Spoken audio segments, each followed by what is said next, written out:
It's great, but it's definitely shorter, so I don't have time to run and grab like a drink or anything. But that's fine.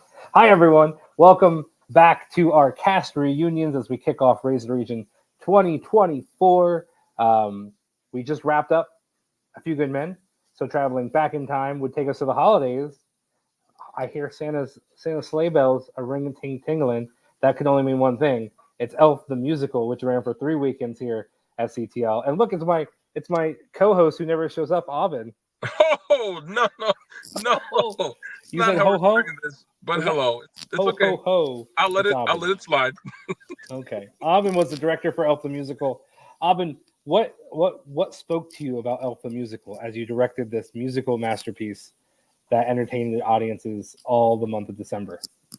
Yeah. So I don't know what spoke to me. But I really, the movie came out during my childhood, and so it is a movie that I know like the back of my hand. And so it was really fun to just get to see the differences between the movie script and what happens in the movie and the antics that Buddy gets into and all that kind of stuff. And to see what the writers of the musical did with it. And then just kind of get to live that and experience that was just really fun. And it was a really fun challenge. It's only the third show at that point that I had actually directed. So the third show ever that I had actually put on stage in the process of doing Anastasia at Danville. So, but by the There's time the that drop. was There's the it drop. was number It three. only took Thank two you, two thank you. minutes. Two Hey, minutes, and we you got got to plug Danville Drama Facebook page. All the things. But razorregion.org. it's shared on our page. Believe it or not. Oh, I saw what link got shared. Don't you worry. So it was just a really nice experience, and to get to work with so many great actors, and work with the younger kids, and then also incorporate the adults into the program or into the show. It was just a special time. It was a good time. Well, what a great segue. You said what all the great actors. Let's bring them out. Let's bring them out on stage. We got Taylor and Ruby and Ryan and Paige and Michaela and Mark. Look at them all. Look at them all. Hello. Hi, guys. Wait, I got to get rid of this because now you can't see me. There we go. Hi, everyone. Hello. Hello. Welcome to the live stream. Hello. Welcome. Happy to be here. I think Ryan's nervous. You know that. Let's go through. We'll start with Taylor and Ruby. Oh, they wrote Buddy and Jovi, so we don't need to ask them. We'll start with Michaela and Paige and Ryan and Mark. Just tell me who you played. What did you do? Were you ensemble? Did you have a role? What you got, Michaela? I was ensemble, and this was actually my first time doing a CTL show. A CTL debut right there. Miss Paige? I played Deb. Of course you did. Paige, you want to elaborate on who Deb The character was? that everyone knows from the movie. Yes, you know. Well, in the movie, she's a secretary who is like delivering a bunch of kittens, but that line was not in the script, and I was a little upset, to be honest. I think in the movie she wasn't sure how she was going to get them all declawed by Thursday, Yes. but she'll give it her best shot. Mhm. Ryan, I played Walter Hobbs, Buddy's biological father. Hi, Dad. Hi, look at that. CTL and Razor Region bringing families together. Even though I just played your stepdad as well. That you did. Yeah. What? Whoa, hold on. So Ryan, you did play Taylor's father figure Father figure, yes. twice in one season. Look at that. Well, I know. Crazy. Right? Holding out for the prom. No, there is no dads in prom. Oh. No. Oh well. Mark. Hi, my name's Mark. I played Matthews, one of Mr. Hobbs's, I guess you could say, bumbling coworkers that tries to help him come up with a good book. And then I played a bunch of other characters that I'm not going to list because it's a long process. There's a long process. There's a shout out from your music director, Marissa Hickey. Hi, Marissa. Hi. Be on this live stream, but I guess that's fine. We miss you, Marissa. That's fine. Just comment along. Aubin's gonna pop in and out as he can.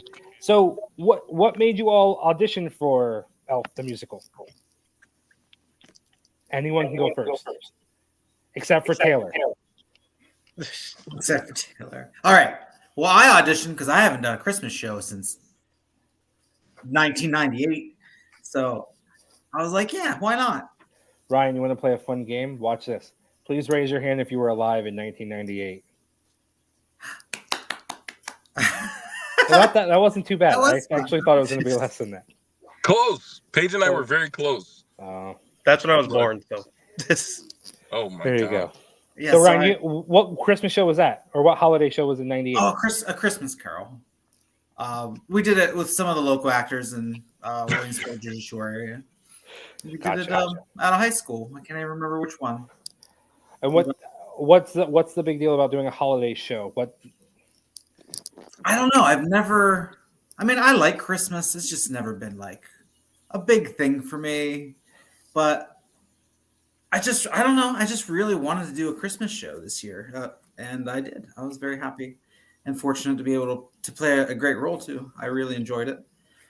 That felt a little Scrooge-like, but it's fine. We'll let it go. Listen, I've you've been never casting me with Scrooge-like people. So, It's only a matter of time. yeah. Who Absolutely. else? Who else? Why'd we audition for Elf? Paige? I auditioned Mark?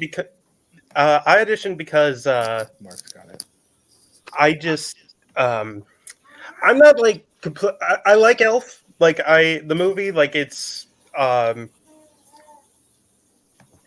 I like it to a decent amount, but I was never like over the moon about it or anything. But I just really like the happy character and all that, and so with Buddy, with just like being in the antics of Buddy, I'm like, why can I not, want to join in and all that?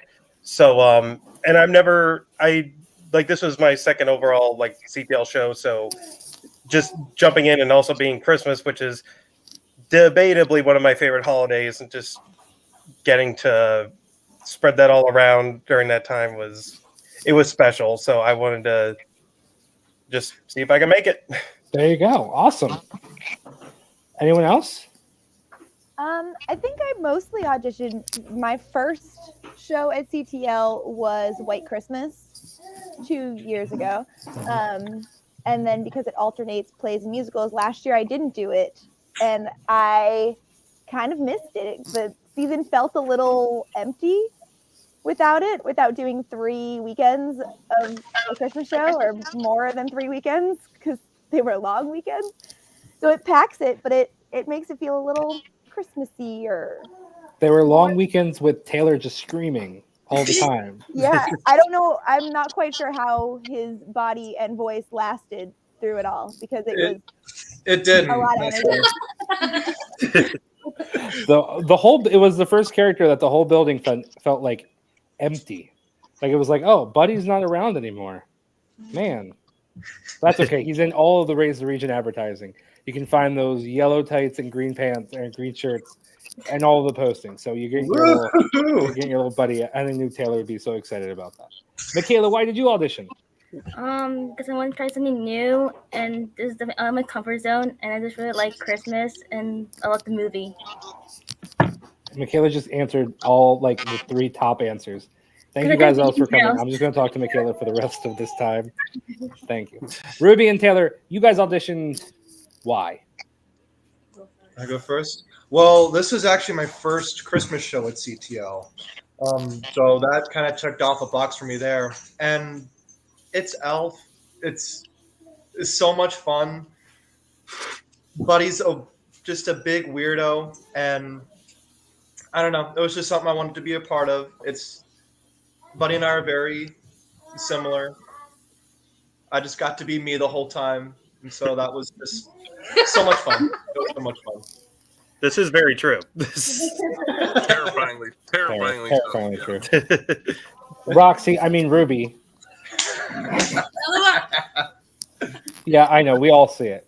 It was also my Strategic. first. Listen, it's in the living room. Go on. It was also my first Christmas show.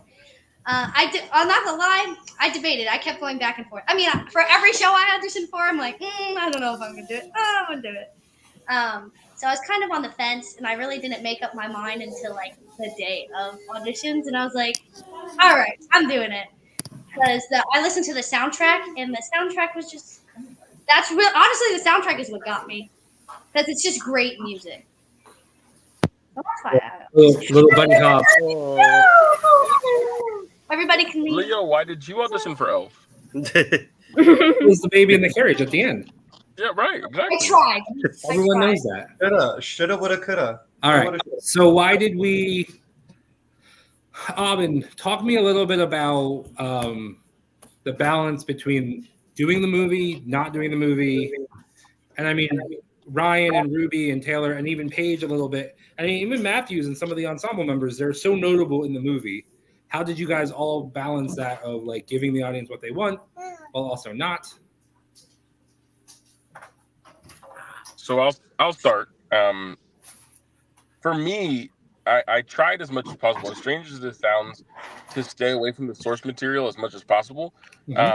So like Cheney and I would be playing PlayStation together at night, and then he's watching Elf, and I'm hearing Elf while we're playing video games, and I'm like, I don't want to hear the movie because I don't want to take any, like I didn't watch a full stage production of the show. I didn't watch the movie to get into the mind of Elf. I just tried to stick with what the script said. And I don't know, because we didn't have a ton of these conversations, but the actors, I don't, and I think actually we did have this conversation, Taylor and Ruby and I, when we did our episode of the podcast, where we talked about kind of how they glean some of their character choices from.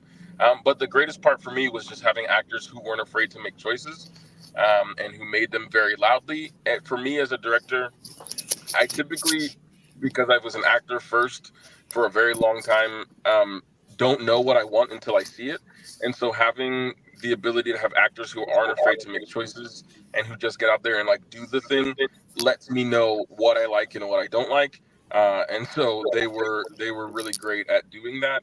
And they made my job super easy because I didn't have to go back and watch Elf to know what the characters are like because they were doing it right in front of me. And like Taylor said, he is Buddy the Elf in real life. And so I never had to wonder what Buddy the Elf was like because I could just say, hey, Taylor, how you doing? And he would tell me exactly what Buddy would say. So.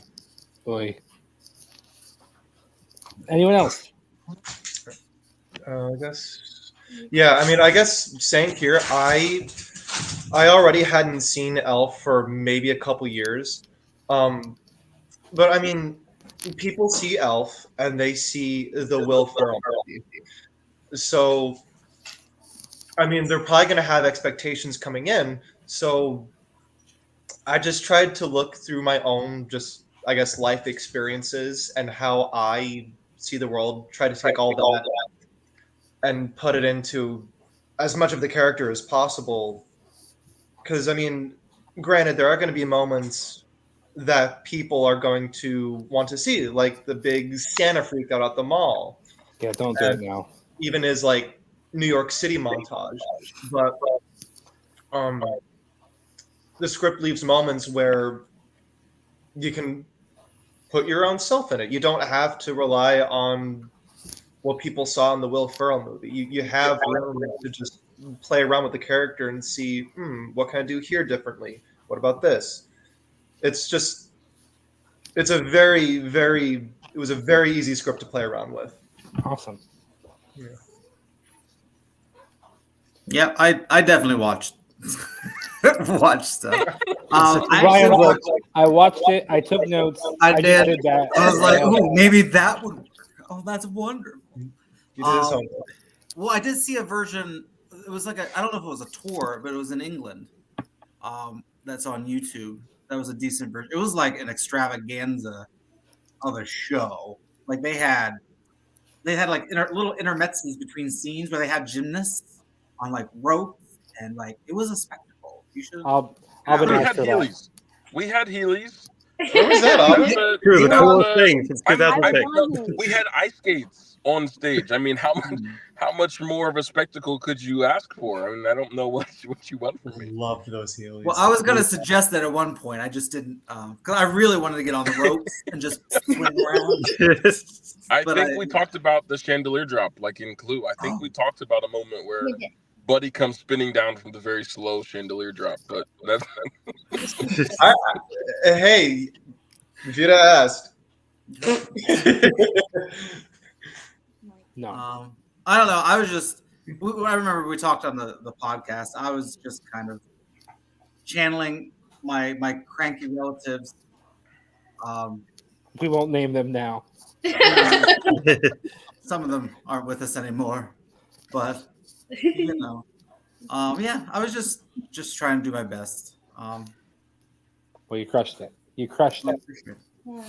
I'm gonna be honest. I didn't watch Elf until we decorated the tree in the lobby at CTO.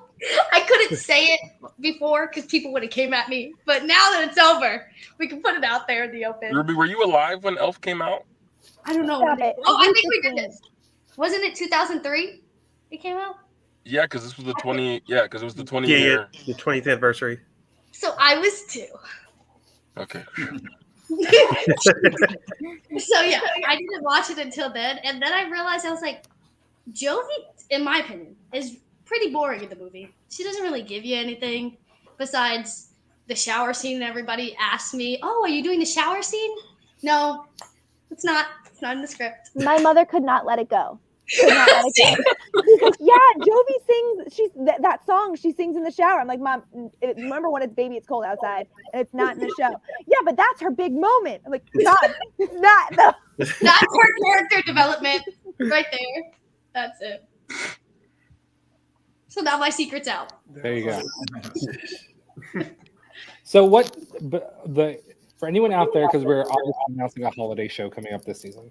So anyone out there that hears that title and they're like, ooh, I might audition, but they have the holiday decorations and the cookies and the gifts and the travel with family and friends and the going everywhere for everything. And they're like, I'm not sure. What's a positive? Paige, you already said kind of like your holiday felt a little empty without it. What's a positive that you got out from doing a show at kind of a crazy time that you can kind of pitch to other people? I feel like it felt more like a family, like because we were with each other all the time during the season, and it just like I'm gonna be honest, closing I cried like a baby. I was like, I'm gonna miss all that this. for a lot of shows. No, I don't. Like I don't like probably the last time I did that was in high school, but for this one I was just so emotional because it's like we literally spent day in and day out with each other. I mean, we do with other shows, but this one was a little different because it's like the holiday season. It was 3 weeks long. I don't know. Yeah. I think it is a crazy time for a lot of people, but there are also a lot of people out there who it is not such a crazy time for. And when you're one of those people, like that can make the time of year feel real lonely. Like I don't have a lot of my family around here. So it's hard when everyone else is running around with their family and you're like, well, it's just me. So we kind of created our own family, and it was awesome. It's awesome. We did like PJ days. We did. Yeah, absolutely, yeah. Yeah, that would be the run through I randomly came to watch, and I walked in and everyone's in their PJs. It was on the Facebook page. You should have seen it, Seth. I don't know how you missed it. Don't know how, but I did. I will also say that like I don't know about anyone else. This is just last Christmas maybe, but Christmas itself felt very un-Christmassy. Like Christmas 2023 just felt weird. And so hopefully that's not a pattern, but like it made Christmas so much better for us that we had spent so much time doing Christmas for the 3 weeks prior to Christmas that by the time we got to Christmas and we're like, Christmas just doesn't kind of feel the same. That we already had our moments. It was like, yeah, we have that. So that maybe that's something that speaks to you if you felt like your Christmas. I'm sitting in my car after rehearsal and the light just turned off. That must have been my cue to stop talking. But maybe if that's you and you feel like maybe Christmas is just missing something, as most people have said, this is a perfect time to feel Christmas outside of just what's happening at home. And it's also for anyone that kind of knows me and my likes and interests. I love Christmas. So like having it even like more than usual, like our usual holiday shows are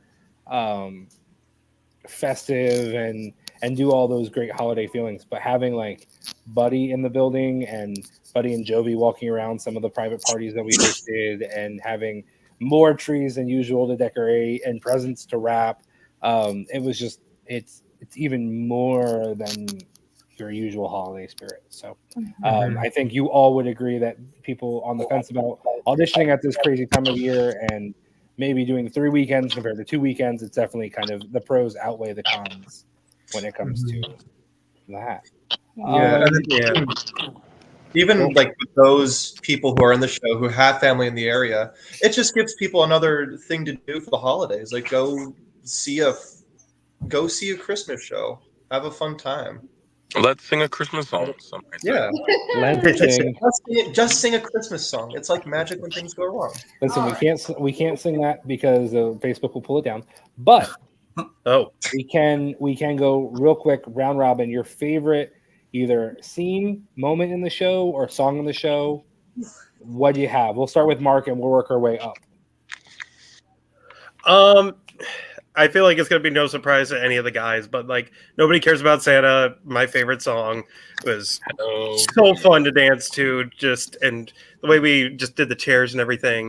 I'd say just in terms of scenes, probably just everything that went on at Macy's was just like, you know, funny. You had everyone doing everything, running around and stuff, or it was a challenge like every night, just trying to find like, okay, I wasn't over here for the past 2 days, so let me go over here this time, and you know, but obviously being a Santa, you can't top that. huge shout out to Steve Harris, the choreographer, for all the dances, but Nobody Cares About Santa Claus was just like one of the best dances of the season so far, because it was pretty great. It was pretty great. Michaela? I'm not quite sure. Okay. I just like just being an ensemble person. All of them. Paige? I think it was. I mean, I got to showcase my like family's accent in the show, so I think the chocolate monster scene was probably. Chocolate monster. Oh my God! Say the chocolate monster scene was probably. Oh, I love it. I accidentally used the phrase "wicked awesome" in front of Paige one time, and she about burst her head just was like, It's "What just did you just say?" People come after me for it all the time. It's so nice to hear in the wild. Here I say it all the time, and I didn't even mean to. Ryan. Well, of course, I loved all the scenes with the chocolate monster. But I do have to say the Santa, the Santa song. Yeah, the Nobody Cares About Santa is probably my favorite. And I wasn't even in it, but it was my favorite. Weren't even in it. Taylor, Ruby. Okay. It's a really good question. I think dance-wise, I also loved the Santa song, but I also loved Sparkle Jolly Twinkle Jingly. It was such a fun number to dance in. Loved the Heelys. Loved messing around with the Heelys. There was one night I almost fell, but it was super fun. I also liked eating spaghetti on stage. It was just a nice little middle of Act 1 treat. You know who loved making the spaghetti? Huh? Nothing. Go on. I would say it would have to be the scene after Jovi's song, because I feel like that gave me like the opportunity to really work acting skills, and not because like the first time I did the scene, it was I feel like I was just angry and screaming the whole time. So I feel like I was able to find like the highs and lows throughout that scene and just make her human, give her a sense of being there. Yeah, absolutely. And eating the bacon. Ooh, bacon. Oh yeah. You know who loved making the bacon every day? Oven. My favorite song and dance was Nobody Cares About Santa. It was fantastic. I was looking forward to the weird thing about community theater is that like you never really know when you're gonna have like a cohesive rehearsal with everyone there until like the show. But I kind of relished the nights when someone wasn't there because I got to get up and do the dance, and I did the dance the entire time with the guys, and it was a lot of fun. So that's it for me. There you go. Alvin's your stand-in Santa for everyone out there looking next holiday season. He's your guy. Elf, thank you so much for coming and joining and reuniting here as we celebrate Raise the Region. We have passed $1,000 already. Let's do a refresh here. We've just crossed 1,200 already. So thank you, everyone who's donated out there. We're going to keep the reunions going with Cheaper by the Dozen and then Beautiful, the Carole King musical, which kicked off season 47. Those of you who can join us tomorrow in person live at 7:30, CTL Liberation. I know it's a corny name, but we're rolling with it because that's how we do. We're announcing season 48, which is filled with all of your main stage shows, plus a new surprise series, plus maybe a summer youth intensive show, and maybe an announcement about the CAC. So listen, we have a lot of titles to announce. Make sure you're there in person for all the performances. We'd love to see you. Thank you, everyone that's donated. Keep donating until midnight tomorrow. Thanks, everyone. Thanks, Elf. Happy Raise the Region, everybody! Happy Raise the Region. I just